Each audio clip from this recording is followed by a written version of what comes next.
Hi there. Welcome to Borrowed Notes Authentic Lives. I'm your host, Karyn Rosenberg, and today I am supposed to be joined by Daniel Hartwell, creator of Beatles on the Beach, but I have no idea where he is. I see this beautiful beach. For those of you watching, if you're listening, you need to go to YouTube and check this out. But is he surfing? Where is he? Like, I have no idea, but I see beautiful palm trees and a beautiful, beautiful ocean in my background. Makes me really want to like go to the beach right now. We should all go to the beach right now. I think that's what should be happening. But yeah, I don't know where he is. We're just gonna have to like chill. Hope he shows. It's beautiful though. It's uh it's the kind of white noise I love to listen to and to Whoa, meditate. hey, Oh wow! You how got are me. you? I gotta take off my surfing outfit soon. My God, it's another beautiful day here in paradise, isn't it? How lucky are we? Wow, you got me. You got me on this one. This is a special episode of Borrowed Notes Authentic Lives for Hey, sure. we are Beatles on the beach. That's what we are. Oh Good my stuff. God. It's awesome. Let This me is bring you so inside so you can hear me better. okay. Sounds great. We're going on a walk. Hey, woo! Oh, there we go. All right. That is awesome. I couldn't think of a better place to live. If you're in Florida, that's where you got to be, is right by the water. Thank you. Woo! Thank you so much for joining us. Yeah, it's peace and Let's do bringing it. this. Let's do it. All right. So I am now officially joined by Daniel Hartman, creator of Beatles on the Beach. Let's correct that. Daniel Hartwell, always keep your heart well. Oh, thank you for that. Yeah, I see Yes. that. Oh my God, that's And even I want better. my Hartwell to stay. Yes. Hartman is nice, and I can be a Hartman too, but a Hartwell. I can be a Hartman with a well heart, which would a Hartwell. Okay. I love it. Thank you for correcting me on that. You got me all flustered with like the whole thing, but it's Good. good, keeping me on my toes. I love it. I love it. You know what? I think we're just gonna roll this. Can you please, other than just me thanking you so much for being on this show and for the listeners and for people watching it again, you will have to go on YouTube and watch what has been happening this morning, this afternoon. He's got me frazzled, which is good. Tell me about, and as we get to learn about what you are doing and what's going on with Beatles on the Beach and the heart and soul of Beatles bringing this huge festival. And I'm lucky enough to have attended, and it's amazing and awesome. But I want to go. I'm going to ask you all kinds of questions, but I cannot thank you enough for showing up for this right now. But take me to the beginning. Like, how did this all come to be? Where did this concept come from? Well, I've been a festival producer for many years, and I owned New England's largest rock festival for many years when I lived in Boston, and it was called Loco Bazooka. And I competed against Lollapalooza, had many bands from Alice Cooper to Alice in Chains to Black Sabbath to Limp Bizkit to Godsmack, Stained, so many different bands out there that I've had, and I've dealt with so many different celebrities and musicians in my life, from Diana Ross to Dora the Explorer, which I had put on tour at one time. It's pretty cool stuff. But I ended up Backpack. Oh my God, you're like bringing it all back with Dora. Oh my gosh. good. Hola. Oh, We'll be saying hola soon. I think tomorrow, because Bad Bunny's playing at the Super Bowl, right? totally. Absolutely. Good stuff. So I hope Bad Bunny does some Beatles. I think they will. I think he will. I don't know.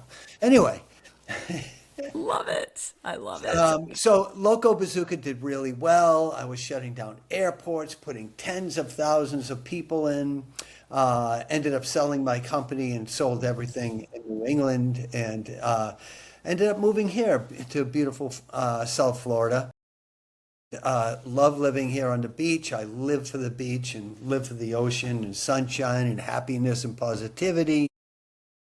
So one day I was on the beach and I exercise a lot.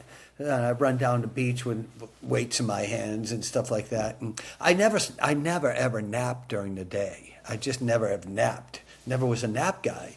And came back and I decided to lay down and get some sun, and I passed out.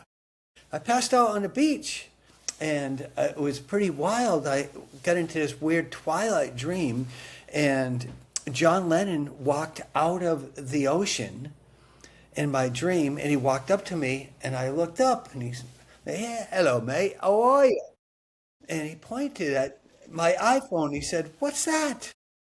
And I said, "Oh, it's an iPhone, John." And he started asking me questions about what's going on in today's world and music and technology and all that good stuff. And had a great conversation with him. And then he said, "Thanks so much." And he walked back into the ocean. You didn't expect this story, did you? No, I love it. Keep And going. so it was incredible. And I woke up. And all of a sudden, I had this swoosh of an idea, and this thing came in my mind. What if John Lennon was alive today? What would he do? What would John Lennon do if he was alive today? Of course, he would go on his mission of peace, love, and music again. And would have a Beatles reunion. I thought he'd probably go on Bill Maher. And, and he'd go head to head against Hannity and Fox News. And he'd stop terrorism. And he'd meet with Donald Trump. And what would he do then? And so I ran into my home and I started writing. And shortly thereafter, I ended up publishing a novel called Saint John Lennon, which is a time travel story about John Lennon finding himself in today's world. Oh my So, gosh. how does this relate to Beatles on the Beach? Put it out there, put it on Amazon, started selling copies of it, got invited to many different Beatles events and Beatles festivals around the world, and ended up setting up a tour. And I toured the world signing and lecturing on my book, St. John Lennon. Ended up at these Beatles festivals, and I went, "Hey, these are pretty cool. They're good. I like them. That's pretty cool." And ended up going to Liverpool to their big Beatles festival, and after a few different Beatles festivals, and I was with my gal Carrie, and I looked at her, and outside the Cavern Club, and I looked up at the sky. I said, "Okay, I'll do it." And she looked at me and said, "Do what?" And I said, "We're going to put on the biggest Beatles festival in the world. It's going to be great. It's going to be fantastic." And lo and behold, a year later, we started in 2019 and put on our first International Beatles on the Beach Festival. And we had the famous Edgar Winter as our headliner. Edgar Winter, saxophonist for Ringo Starr's All-Star Band for many, many years, and famous for the song Frankenstein. Dun dun dun dun dun dun dun dun dun dun, and famous for the song "Come On and Take a Free Ride," and ended up having him. It was a success, and from there, Beatles on the Beach just took off. Does that Wow. answer your question in a nutshell? I love that. That's awesome. Right in time for COVID. I guess that was the one year you didn't get to do it in So, well, right. if you're asking the I'm question, asking. I'm asking. we ended up booking Mickey Dolenz to headline the next year, and set it all up. Everything was golden. Some people had this COVID thing that was going around, and it got to March, and our event was at the end of March, and people were like, "Hey, you going to cancel because of that flu thing from China?" And I was like, "No way. I've never canceled a festival before." I did a massive festival the week of 9/11, like 5 days after 9/11. And that's another story, another podcast. Well, I may ask you about that one. Right. We'll see. And it was, so and I had so many friends, asking, "What are you going to do?" And talked to a doctor friend of mine. I said, "What do you think about all this?" And he said, "The die has been cast. The die is cast, Daniel. they're going to shut down the world. He just knew. And they shut down the world, and a friend of mine called me from the county, and he said, you don't have to cancel your festival. We just canceled everything. And so I had to cancel that a year later, 2021, had to cancel again. They weren't open. So in 2022, we put on the next one with Mickey Dolenz. And it was quite a success story. Fun. It was so much fun. I bet people were ready to come out and hankering for it, hankering for live music and to be all together. So that's incredible. So before Beatles on the Beach existed, and before you were doing all of the festivals, like, did you tell me a little bit of your origin story? How did this even, like, your entry into the music world and festivals and promotion and all production, Oh, all the deal? Yeah. How did it all happen? sometimes I think I was born a promoter, a producer. I've always been a doer. So when I was 7 years old, I got a drum set underneath the Christmas tree, and I started playing the drums as a little kid drummer. And it was fun, and continued on playing for many years in many little bands and things, and then got a real band together, and it was called Cracked Actor, named after a famous, not so famous, song by David Bowie. You'll have to look up the song Cracked Actor. And we ended up playing and did really well. And we ended up opening for Billy Idol and playing some gigs with Joe Perry from Aerosmith. And I used to be a pretty wild drummer, and Keith Moon of The Who was my idol. But I used to dress in like fur and had big hair and chain myself up to the drum set at times.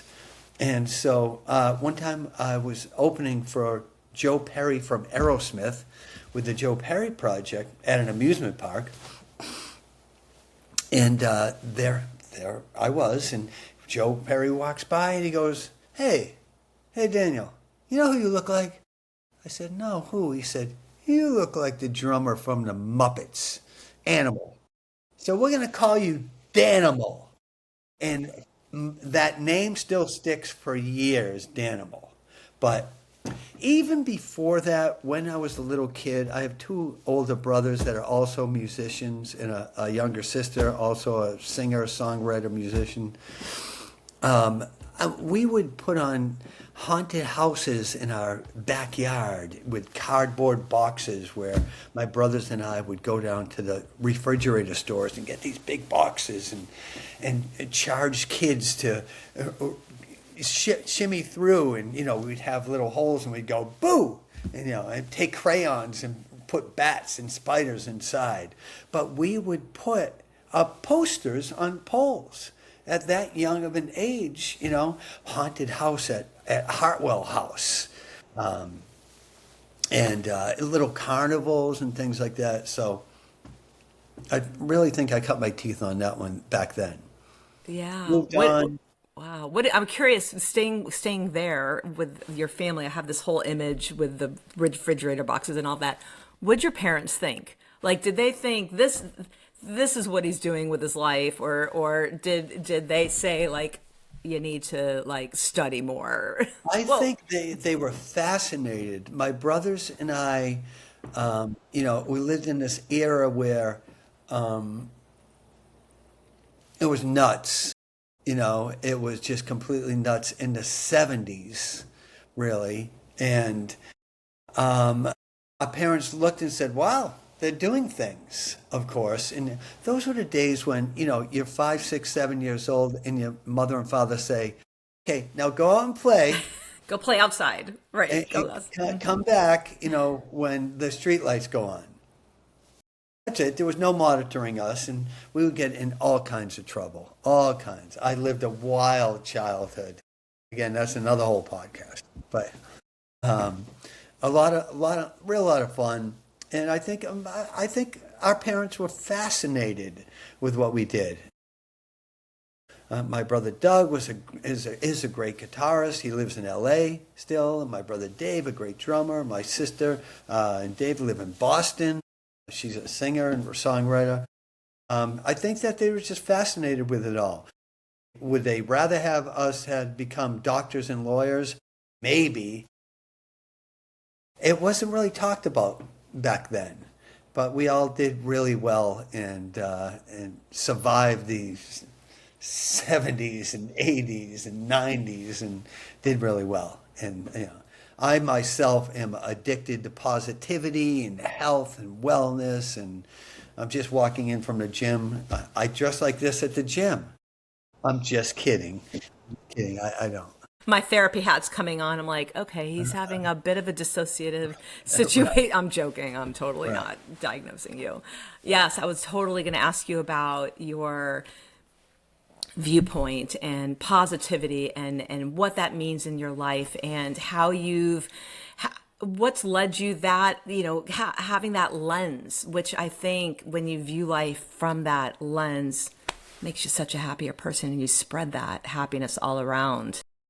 I think I just had the influence of being in the music business and being a producer and a promoter and all of that, and I had the blessings of meeting with so many people and people being inspired in the music business and so on. At some point, of course, the wildness and the drinking and the drugs and all that, is fun and everything. But, at some point you have to put that in check too. But I think I was just inspired by, a lot by the Beatles and other bands, like Queen and, and Bad Company and, so many other bands, so many other classic rock bands out there that we grew up on. And it was always a positive feeling. Mm-hmm. I feel that negativity repelled me more than anything.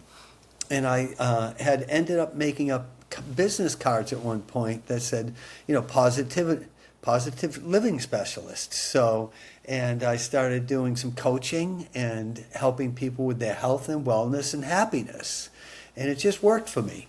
And when I was putting on the bigger festivals in New England and around the country, the 12 tour buses would arrive at 5:30 in the morning, and they would be, the managers and agents and musicians would get out and go, "Hey, where's Daniel, the producer promoter?" And my assistants would go, "See that guy running around the track at 5:30 in the morning? That's him staying healthy.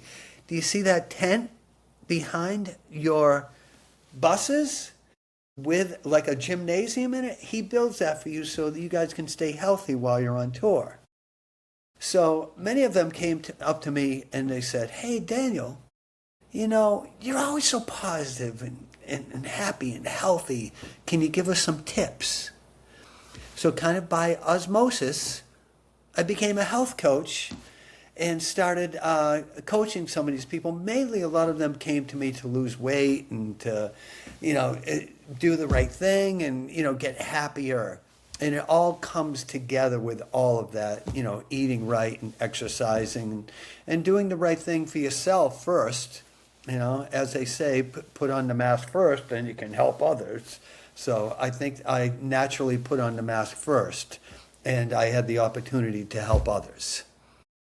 That's awesome. I think about, especially in the music world, so many of the artists that we love that just keep going and going, they're taking care of their health and their wellness. That is how in today they are still going and going. Right. So you're modeling that, and you created like accountability for all of the people in your sphere, so to speak. So right on. Mm-hmm. That's awesome. Good stuff. Yeah, definitely. When you're not working on your events, besides going for a run at 5:30 in the morning, or going to the beach, what do you like to do? What are you doing when you're not in the throes? And we are definitely going to talk about, because you're about to be in the throes. You're already out there promoting the heck out of Beatles on the Beach, what we're going to talk a lot about. What do you do?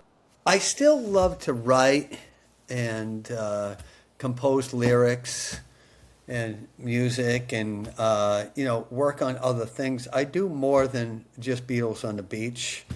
And, something that is near and dear to my heart, which Kerry and I started, is a foundation named, I've owned the trademark for many years, United We Rock.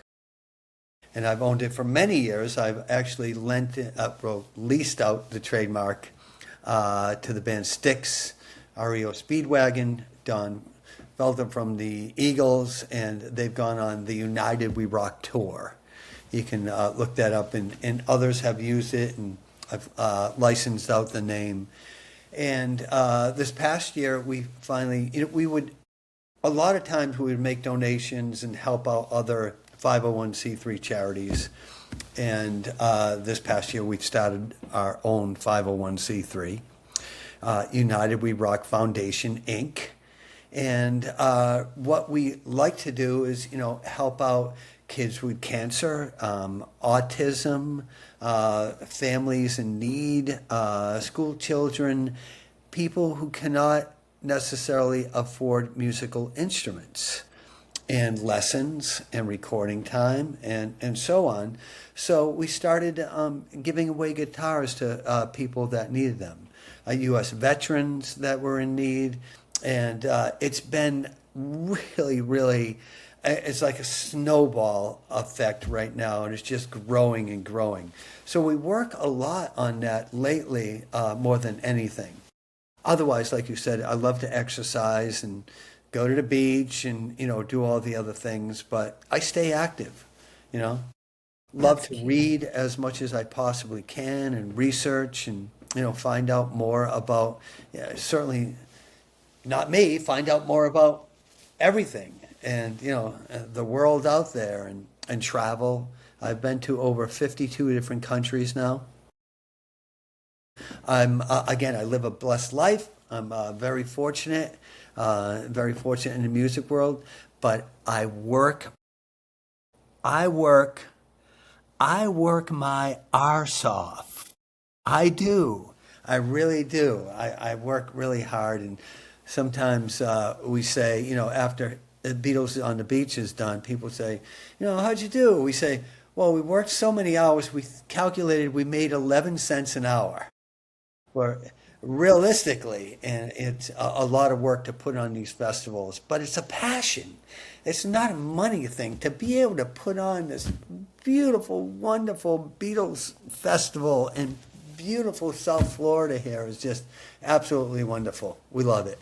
Yeah, it shows. And a big theme of what this podcast is that you have now graced your presence of joining me is it's about meaning, purpose, identity, and authenticity. And you really are encapsulating, you are that, the quintessential, because you're following your passion, you're doing what you're doing, and you also have a foundation that is incredibly meaningful, what you're doing there. So it really is balancing so much goodness out, and it's like coming out of your pores, and it's coming through the screen, and I'm feeling it too. And hopefully all of our listeners are as well. So let's talk a little bit about Beatles on the Beach, and that it is not just a concert, and it is an experience. It's more than even a festival. There's so much that's going on, and who you're bringing in, and all the different events. So how do you describe what the Beatles on the Beach experience is like?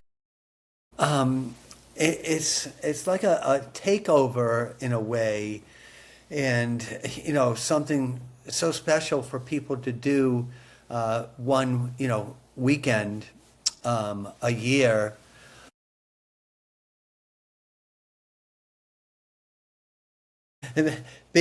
I only wish this was happening when I was younger, and I am younger, but I wish there was more of these types of things that you could go to. So when you get a ticket to Beatles on the Beach, you can go to the big Friday shows and the big Saturday shows at the amphitheater.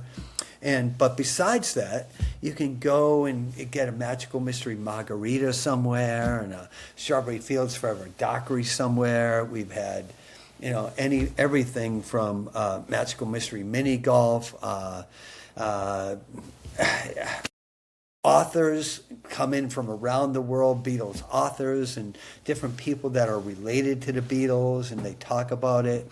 We have Ringo's right-hand man for his art. He comes in and brings Ringo's art into the museum, shows off his art, and you can buy real Ringo art, signed Beatle art. I mean, if there's any time to do this, this is, now's the time to do it, knowing that there's two Beatles left and they're both 85 or more, 186, I think, and to own a piece of Beatles art and to be able to buy it directly from Ringo's people is great, and just to experience it too, and to be in the same room, having different lectures and having Sirius XM, the Beatles channel personalities coming in, and Tom Frangione, he was just on. I was listening to him. He just gave us a plug.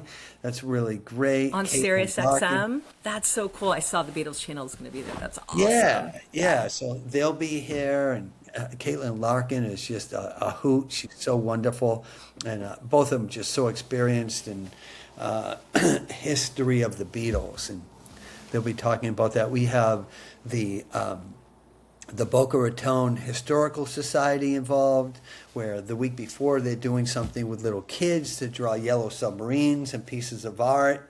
They get involved. So the whole city gets involved. The library has Across the Universe movie playing one day. You can go see that there, along with other authors coming in there. Pretty cool. Charles Rosenet will come in. He does Beatles Magical Mystery Tours all through Liverpool. He talks about that in the books that he's written. And we have bands everywhere, all over town. And, wherever we go, we like to include the local restaurants, the local clubs. So you'll be able to catch Strawberry Lane not only on the main stage on Friday, but also they'll be playing somewhere else. And a bunch of other things. We have School of Rock. They're going to be doing the whole Beatle thing. It is so much to list right now that I'm going to forget, 50 of the things right now. But anyone who wants to know can certainly go to BeatlesOnTheBeach.com anytime. You can get all of the information there. And, of course, you can get your golden VIP tickets there. Because you want golden VIP tickets, but those are selling out fast. And people love it. They really do. There's so much to do. That is so true. You're right. I love the way you describe it as it's a takeover, because most people are thinking, if they're not familiar with it, oh yeah, you're going to go hear some Beatles tribute bands. This is so beyond that. That's there, but even adjacent to all the things you named, it's like, to me, also like a tribute band festival too. There's so many other tribute artists that are going to be there, whom I'm very familiar with, many of them that play locally, and you really do incorporate so much of a great Led Zeppelin band. I saw that. Called Bread Zeppelin. They're just wonderful. And, the history of this, since we've been doing it since 2019, we have Beatle bands that fly in from around the world. We've had the Japanese Beatles, the Brazilian Beatles, the Swedish Beatles, the Nordic Beatles, and, so many different Beatles, the Argentinian Beatles. And this year we have the Beatles, which is Portugal's #1 Beatle band, the Beatles, and they're flying in. So they're that international aspect of it going on. Famous artist named Shannon coming in with the gentleman who owns the Cavern Club. They've put together a book about art with the Hard Day's Night Hotel in Liverpool. There's just so much going on. And, of course, Friday night, our headliner is absolutely over the top. Tony Kishman is, the name of the gentleman who is Paul McCartney. You'll think it's Paul McCartney on stage. He looks like him. He sounds like him. He was in Beatlemania years ago. And his whole show, Live and Let Die, is just just incredible with a full orchestra. So when they play Live and Let Die, boom, boom, it's something else with a full orchestra, and it's just so wonderful. And that's happening on our Friday night. Of And course, Morgan Freeman is coming. Morgan Freeman's Symphonic Blues Experience. Talk about that. That sounds So I really got to cool. meet with Morgan, got invited to see a show and meet with him, which was wonderful. He was a wonderful gentleman. He ended up making a video with me. Maybe you want to show it or something, where I had a great conversation with him, and he asked about the foundation, and he said, Daniel, what can I do, to help you? And I said, how about making a video with me? And he said, sure, what do you want me to say? And I thought about it, and a month before, Alice Cooper asked me the same thing. I had met with Alice, and Alice said, what do you want me to say? I said, just say I'm Alice Cooper, and I'll say I'm Daniel Hartwell. And Alice looked at me and said, he got right in my face, and he went, you're not Daniel Hartwell. I'm Daniel Hartwell, and you're Alice Cooper. That's the video we're going to make, Daniel. So I made that video with Alice saying, him introducing himself as me, and then me as Alice, and together united we rock. And so when Morgan Freeman asked me, what can he do? And I said, I'll show you what Alice did. And he jumps up and he goes, that's what we're going to do. I'm Daniel Hartwell and you're Morgan Freeman.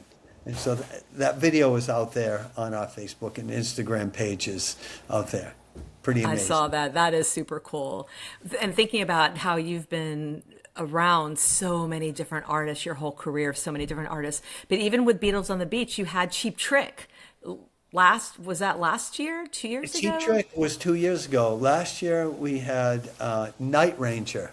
Night Ranger. Oh my And gosh. Night Ranger just killed it. They were great. Cheap Trick was another over-the-top sensation. I'm considering bringing them back in the future and hopefully doing them with a full orchestra one day, as they've played a famous concert doing the entire Sgt. Pepper album. And I would like to get them to do that.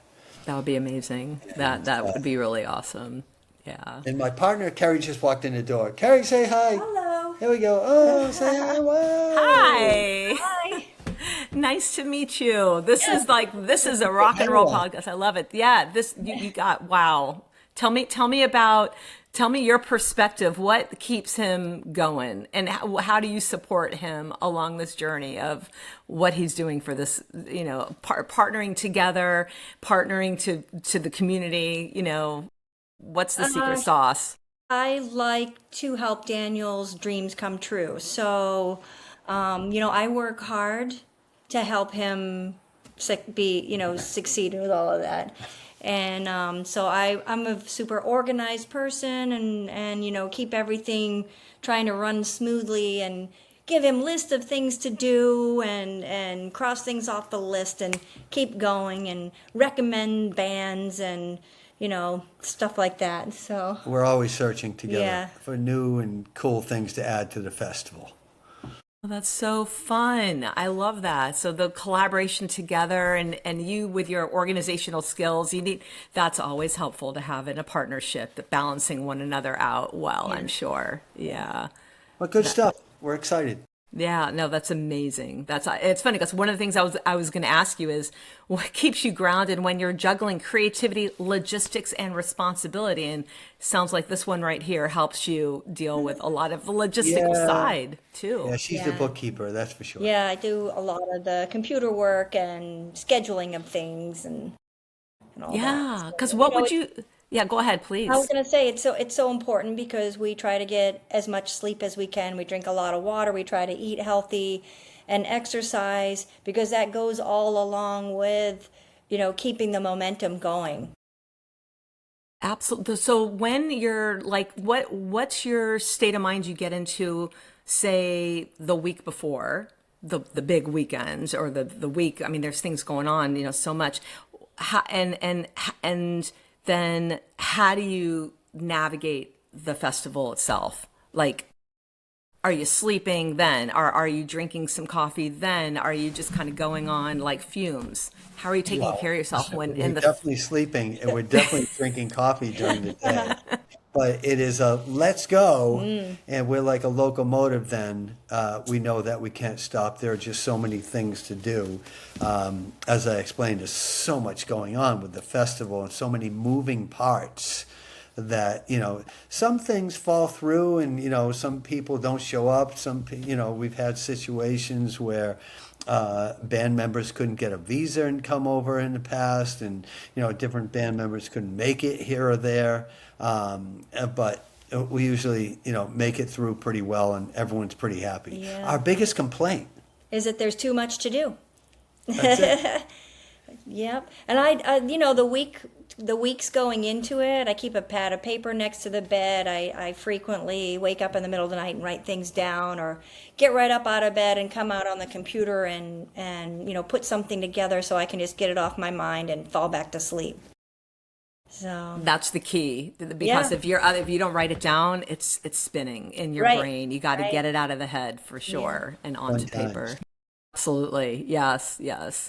But we're excited. There's a lot to put together an orchestra. We have, 2 nights of full orchestras. One with Live and Let Die, and one with Morgan Freeman's Symphonic Blues Experience performing, which is, an incredible experience on its own. But we use some help where Megan Pacey helps us out, and she's a podcaster herself, and Shout out Megan. she's really cool. And she actually is a violin player, and she had her own radio show at Lynn University, and is really intertwined there. And so we use her and her dad help us out with connecting with Lynn University. So we use a lot of Lynn University students, people who have graduated that have gone on to Juilliard, and professionals, and they put the orchestras together for us. And they just do a bang up job. I have to thank them, right? Just Yeah. great stuff.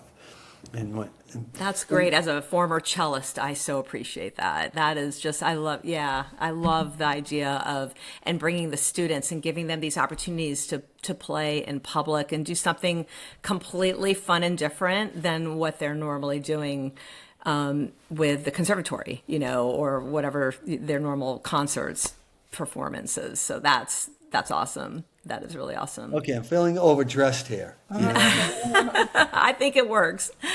What do you, and you both can answer this, what do you both hope that people will take with them after attending this kind of a event, if you want to call it event, this spectacle that you put on? What do you hope they're, Oh, that's easy. I mean, our job is to put, music and, good times in people's hearts and ears. And so that they can, leave and, continue singing Hey Jude, which is, the last song at times. If you look online on some of our social media, you'll see everyone just singing Hey Jude. They sing almost every word to every Beatles song.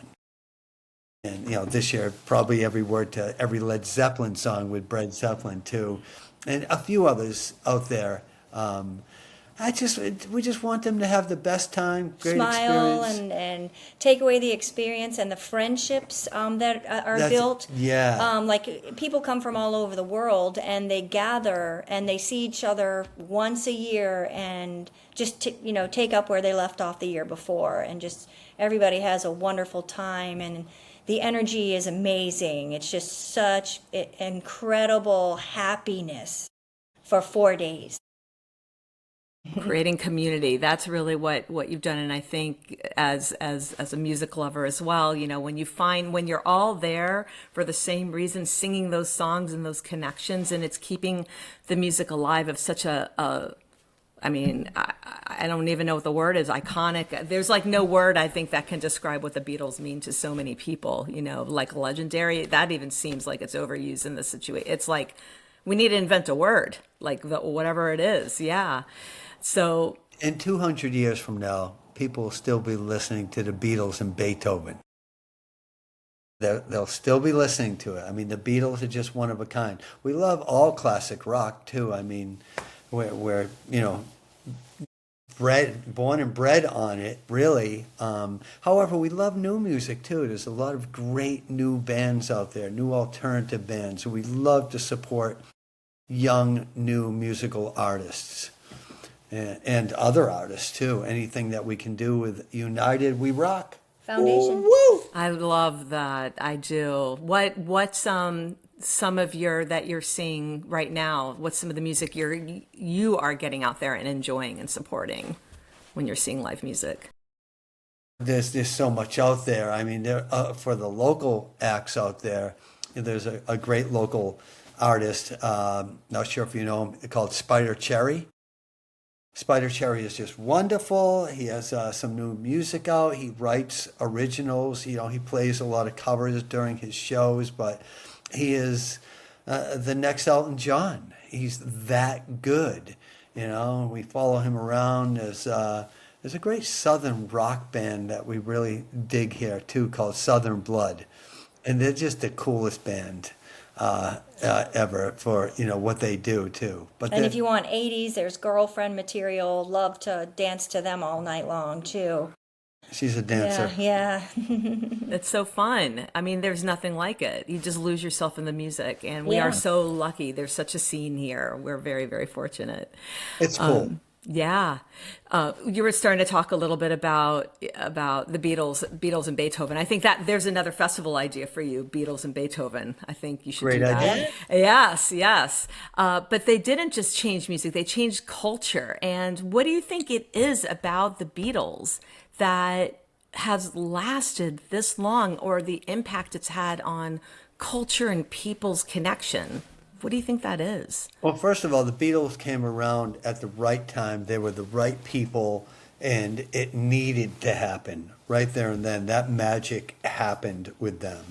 And when you look back at it, people say, I wish they stayed together longer. They stayed together for the right time. They really did. And they're so different with their magic compared to a lot of bands today. Go in the studio and they're in the studio for 2 months and 3 months. The Beatles would, go into a studio for a week, write the songs, record the songs, and put out an album a couple months later. I'm sure it happens times here with some artists out there, but they had just gelled together so well and made it happen. They made it happen, when you think about it. I mean, we're lucky enough to still have 2 Beatles with us and love them dearly, but, the 4 of them and their connection together, has never happened like that again with that magic. And they made a decision later on as they started going, saying, no more touring. I mean, touring was taking a toll on them. And they understood that if we actually recorded these things, probably if we want to do the quality recordings and make it the way it should sound, we're probably not going to be able to play this live. Back then, they couldn't have played it live. They couldn't play Magical Mystery Tour live and the Sgt. Pepper album live, realistically, because the technology hadn't kept up with it playing live. Today, yes, the technology is there, but it's cool. So cool. Absolutely. And I'm curious for you. I always ask all of my guests this. What was your, and you both can answer, what was your first concert you ever went to? Mine was Loverboy. Okay. And what's that famous Everybody's song? Sing it. working for the weekend. Come on, sing it. No, Sing it. Come on, sing the chorus. Come on. you're good. No, you. So funny. I went to many concerts when I was younger. I was very fortunate to be able to catch some. What was the this first, though? band. Very first one. It was probably Aerosmith, because Aerosmith was local, and they were playing around in clubs. And back then there were a lot of teenage clubs. There was a lot of teen clubs Yeah, back then. there were. and drop-in centers and things like that they would play. And Aerosmith was playing at a skating rink once. I remember that. But geez, so many of them, and got to see bands like T-Rex, bang a gong, get it on, get it on. I got to see David Bowie many times. I got to see Queen 9 times with Freddie Mercury singing. Amazing times. When I was 11 years old, I got to. My favorite band at the time was the Edgar Winter Group, who just put out their album They Only Come Out at Night. And I got brought by my brothers and to see Edgar Winter, and I got to meet him. And later on in life, I booked him a few times afterwards, and we talked about me being 11 years old and seeing him. It was pretty cool. That is super cool. That is. If for you, and this, I don't even know how you can answer this, do you have a favorite Beatles song of all time? Like, is there one song that's your favorite Beatles song? So hard. It's so hard to ask anyone that question, too. How about you? I don't know. I always liked Obla Di, Obla Da. That was like so fun, Let's sing it. Obla di, obla da, life goes on, ra, obla how the life goes on. You guys are fun. I love it. The harmony, the chord, the whole thing. That's so cool. Every song by the Beatles. Every song. I was listening all day, just, getting into the mindset of our conversation. And I'm sitting there. It's like, there's not one, but every song is just great. And the lyric, every single song, it's just golden. Golden. Everyone. A question for you, Lennon or John, Paul, who do you have a favorite Beatle? How do you even answer? No. Okay. Can't answer that. No, just they're all great. McCartney and Ringo are still great, and George and John are just awesome. I think George is one of the most underrated Beatles out there in a way. Not so much just the fact that underrated, it's just that he faded quick too.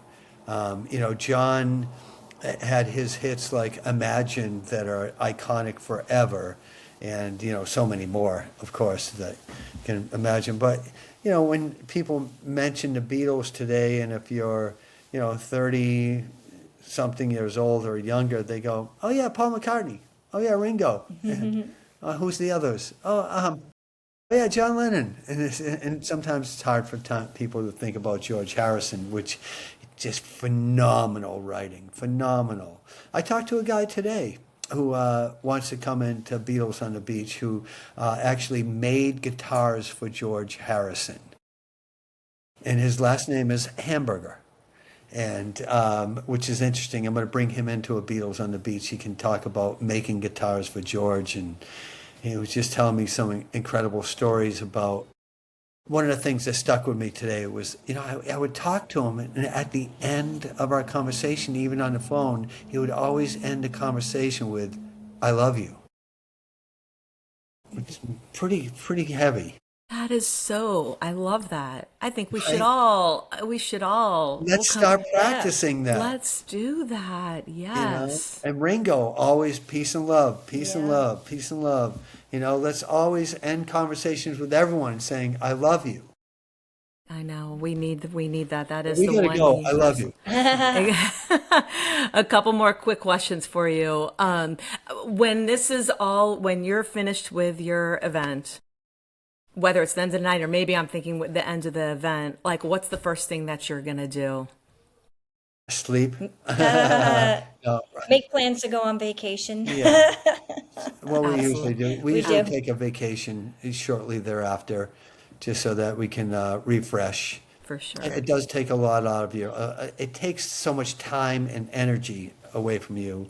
I'm an avid gym goer, and I have to cut. You have to make so much sacrifice to do this type of work when you really want to make it a quality event. Yeah. You want to put those smiles on people's faces, and like I said, music in their hearts and ears, and and make it happen. But you have to, just have to make the sacrifices. That's what it is.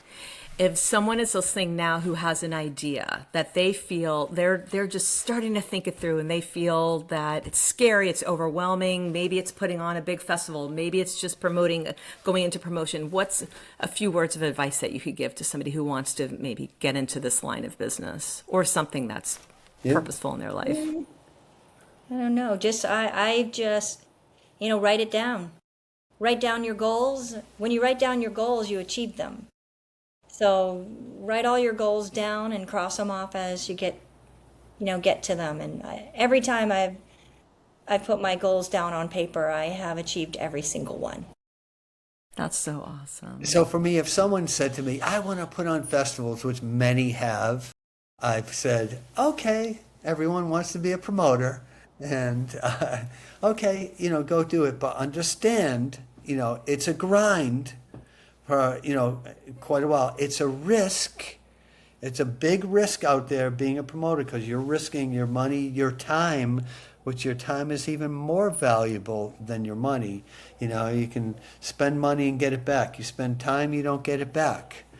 And you need to push forward, even when there's, things that happen that you just go, well, you have to make things happen no matter what. I told you earlier in my conversation, even with 9/11 happened on a Tuesday, they grounded every airplane. I still had to push through and do Loco Bazooka that weekend. And we pushed through, and every single person showed up. Not all the bands, because they couldn't fly in, because all of the airplanes were grounded, but every kid and every music fan showed up and really enjoyed the show. You need to understand that things are going to fall through the cracks, and you need to be ready to pivot at all times. Even when it's funny, we were just talking about this, when we had Cheap Trick, they called us after we put everything up. Tickets were on sale. Tickets were on sale. People were buying tickets. Right? Yeah. And they called. They said, we have a conflict and we have to cancel. And you feel it right here. Like, what? We're promoting the biggest Beatles festival ever here in South Florida, and we got everything rolling, and all this money spent and time put in. And they said, yeah, we just have to do it. And we hung up, and we just felt awful for the weekend. The whole weekend. Okay, let's push through. And I called some other agents to start rolling with fill-in bands, possible other headliners. And they called on Monday and they said, guess what? We're not going to take that tour, and we're not going to do this. And now we don't have a conflict. We really want to play Beatles on the Beach Festival. So they ended up playing, which was great. I mean, again, for us to live through COVID and have it canceled on us and to push through and still come back and do it. If you're ready to get in the game, get ready to be, disappointed at times, and you need to go, okay, I'm disappointed. What can I do next to make it a success and make people really happy that they go to the show? Absolutely. That is We don't have such to worry great about advice. rain this year. We have it covered. Did you tell her it's covered? No. No, this year at Yeah. Meisner Park, it's completely covered. The audience is covered with a beautiful $1 million tent that they put up for us, which is, and Meisner Park, we're really excited. Meisner Park is state of the art. We did most of our shows in Delray Beach. We love Delray Beach, and we love Boca Raton. We love all of South Florida. I'm happy to be going there and giving it a refresh this year with this, and doing stuff within their community also. And so many people came from Boca Raton and all the way down to Miami and the Keys and Orlando. People come from all over South Florida and Tampa, and a ton of people. And then, of course, people fly in from around the world to see it. So we're really, really excited to do it as a new venue here, too. So excited for it too, as well. It's going to be incredible. And again, just to remind people, the website and how else can they find everything that you've got going on with Beatles on the Beach? What Right. are all the things? Great. Well, first of all, they should be following us on Facebook, Beatles on the Beach. Please follow us. That would be great. We have a And page and a fan group. a group Yeah. also. So Beatles on the Beach Festival fans would be great. Please join the group. Please chat with us. You can also connect with me, Daniel Hartwell, please, on Facebook, and Carrie Smith. Kerry Smith. And so do that. And also our foundation, United We Rock Foundation.org. Please help us out. If you have any musical instruments out there and you want to donate them, that would be great. We repurpose them and make sure they get into needy kids' hands and students' hands and veterans' hands that need them. It's a big deal to us, United We Rock, as I explained earlier. Go to BeatlesOnTheBeach.com for all your tickets. Again, we have golden VIPs. Still a few of those left. You can sit up closer. You get a nice VIP badge with your golden VIP. There's so much to do with it. It's incredible. Otherwise, we have premium seats, and we also have GA seats where you bring your own chair. And those start at $50. So it's rather cheap to come to a festival to see something in today's world. When I was just looking on, I think it was Guns N' Roses had gone on sale, and for a front row on the ticket, it was $15,000, I think. There are tickets out there going for thousands and thousands of dollars now. And for, the prices that we've put out there, you can have so much fun, for not a boatload of money. Boatload of fun with not so much money. And Well, we on our website there we have different tabs they can click on. So there's a lineup tab. You click on that, you can see who's coming. We have an activities tab. You click on that, and it will tell you all the activities that we have associated for the 4 days. So we keep people busy who are coming in from out of town, Great. and getting things done. And if you want to make a donation to United We Rock Foundation, there's a tab on there to do that Yep. too. And, please help out. If you don't have a musical instrument and you'd like to help others, please make a donation. We end up buying musical instruments And for lessons. for these kids when needed. And again, that's really our passion, and we're really focusing on that. So you'll hear more about that at Beatles on the Beach, especially on Friday night with Live and Let Die, and then Saturday night with Morgan Freeman Symphonic Blues Experience. He's narrating from the blues to the Beatles, and you'll really enjoy it. It sounds incredible. I cannot wait. And I cannot thank you both. Thank you I love a surprise guest. This whole event today has been just fun from start to finish for me. So I really thank you so much. And I thank everybody for listening and for being on this musical journey. I am Karyn Rosenberg. Thank you for supporting live music, and I hope to see you at a show soon. Rock on. Rock on. Peace and love. I love you.